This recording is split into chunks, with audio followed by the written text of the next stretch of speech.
चंदनपुर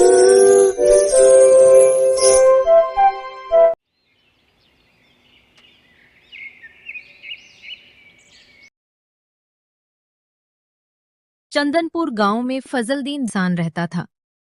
वो एक छोटा मगर नेक और गरीब किसान था। गांव में उसके पास ज्यादा जमीन नहीं थी और काम भी कुछ खास नहीं होता। उसकी बीवी नसरीन बहुत होशियार और चालाक थी। वो हर वक्त उससे लड़ती रहती थी। फजलदीन उन हालात की वजह से परेशान रहता था। एक दिन वो फैसला करता है कि काम की तलाश में गांव से बाहर किसी दूसरे शहर में काम की तलाश करूं। वो अपनी बीवी से कहता है, नसरीन, मैं क्या सोच रहा हूँ कि किसी दूसरी जगह जा कर के काम तलाश करूँ। यहाँ तो काम कुछ खास है नहीं और इस दफा फसल भी कुछ खास नहीं हुई है।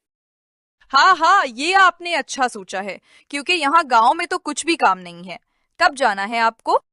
हाँ, मैं कल सुबह ही किसी दूसरी जगह काम की तलाश में निकलूंगा।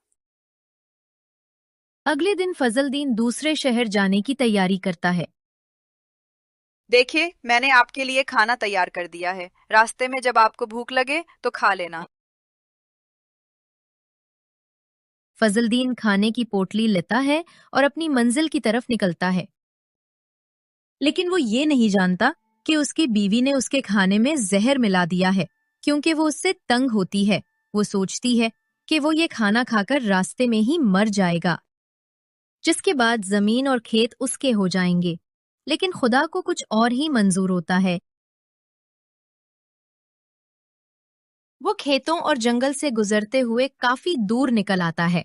अब शाम का वक्त हो रहा होता है। उसको भूख भी काफी लग जाती है। वो यहाँ दरख्त के नीचे बिठकर खाना खाने का सोचता है। चलो, मैं पहले पीने के लिए पानी ले आऊं।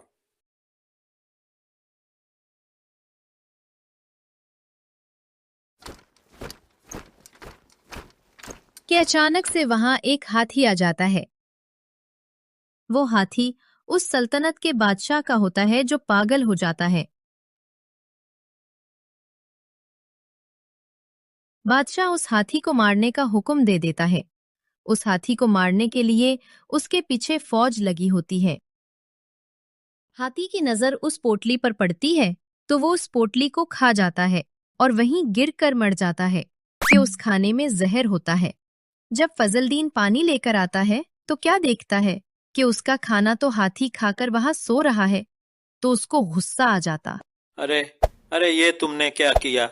तुम मेरा खाना खा गए हो। मुझे तो बहुत भूख लगी है। मैं तुम्हें नहीं छोड़ूंगा, नहीं छोड़ूंगा तुझे। उसी वक्त कुछ सिपाही वहां आ जाते हैं और क्या देखते हैं कि एक अकेला आदमी पांव से मार मार कर इतनी बड़े हाथी को मार देता है। वो सोचते हैं कि ये तो बहुत बहादुर है। वो फजलदीन को पकड़कर बादशाह के दरबार में ले जाते हैं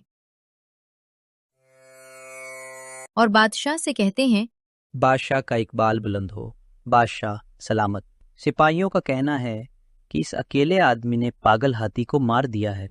ये सुनकर दरबार में सब खुश हो जाते हैं, क्योंकि सब उस हाथी से डरे होते हैं। ये सुनकर बादशाह भी हैरान होता है और कहता है, ए अजनबी, तुम कौन हो और यहाँ किसे? बादशाह सलामत का इकबाल बुलंद हो।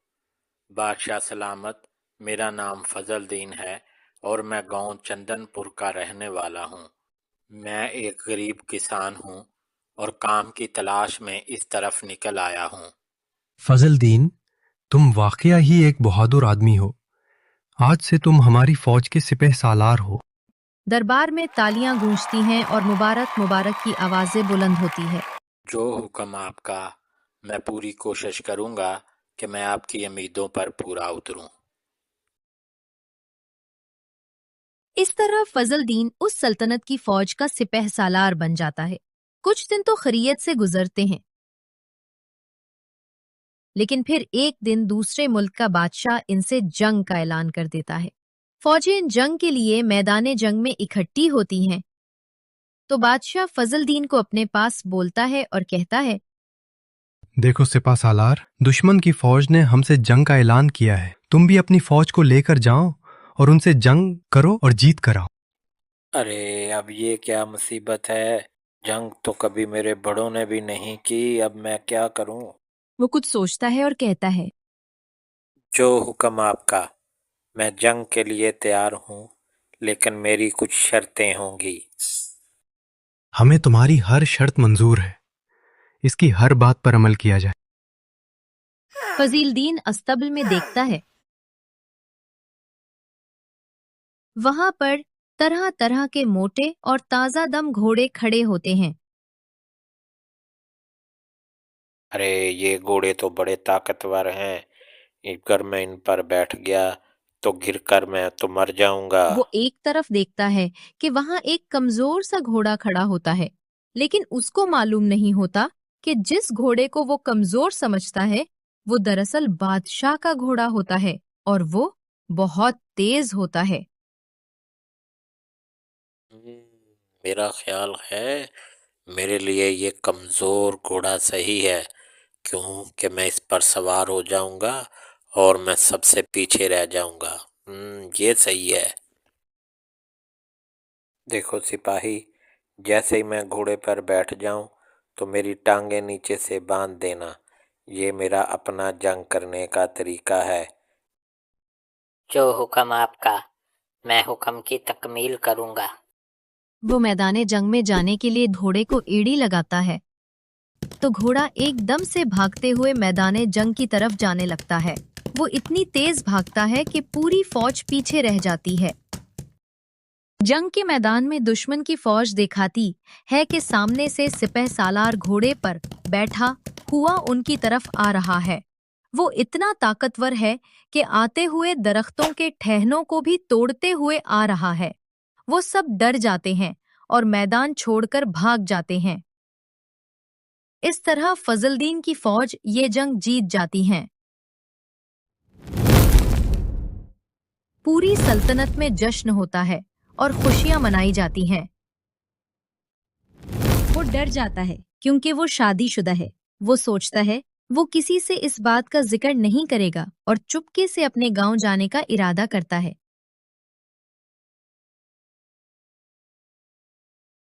और एक रात को वो वहां से निकलता है।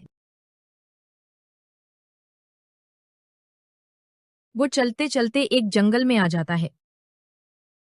जिसे ही वो जंगल में पहुंचता है तो बारिश शुरू हो जाती है। गहरी आंधी रात, ऊपर से बादल का गरजना और बारिश माहौल को और भी खौफनाक बनाते हैं। उसको दूर से हल्की रोशनी दिखाई देती है। वो रोशनी एक झोपड़ी से आ रही होती है। ए खुदाया, ये बारिश तेरी रहमत की है। मैं इस आंधी और बारिश से नहीं मरती। मुझे जब भी मारता है तो ये टपका ही मारता है। खुदाया, मुझे इस टपके से बचा। उस झोपड़ी में एक बुढ़िया रहती है जो खुदा से दुआ तय कर रही होती है। और झोपड़ी के बाहर एक शेर बारिश से बचने के लिए छुपा होता है। वो बुढ़िया की आवाज सुनता है। शेर डर जाता है और सोचता है कि ये टपका क्या है जिससे इंसान भी डरता है। उसको डर होता है कि ये टपका कहीं उसके ऊपर ही ना गिर जाए। वो और भी खौफजदा हो जाता है। जंगल में हर तरफ कीचड़ और फिसलन होती है।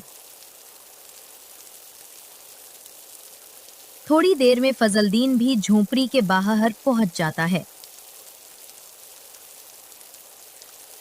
फिर एकदम से बादल गरजता है और बिजली चमकती है।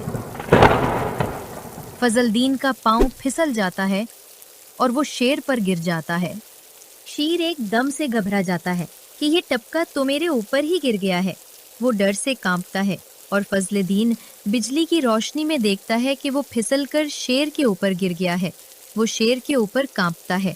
दोनों एक दूसरे से डरते हैं। इसी कश्मकश में सुबह हो जाती है। थोड़ी देर में कुछ सिपाही फिजलदीन को तलाश करते हुए इस तरफ निकाल आते हैं। वो क्या देखते हैं कि सिपह सालार ने शेर को काबू कर लिया है। इस शेर ने सल्तनत में बहुत खौफ फैलाया होता है। फिजलदीन उनसे कहता है, देखो, मैंने इसे काबू कर लिया है। जल्दी से इसको गोली मारो, जल्दी करो जल्दी। सिपाही शेर को गोली मार देते हैं और सब महल में वापस आ जाते हैं।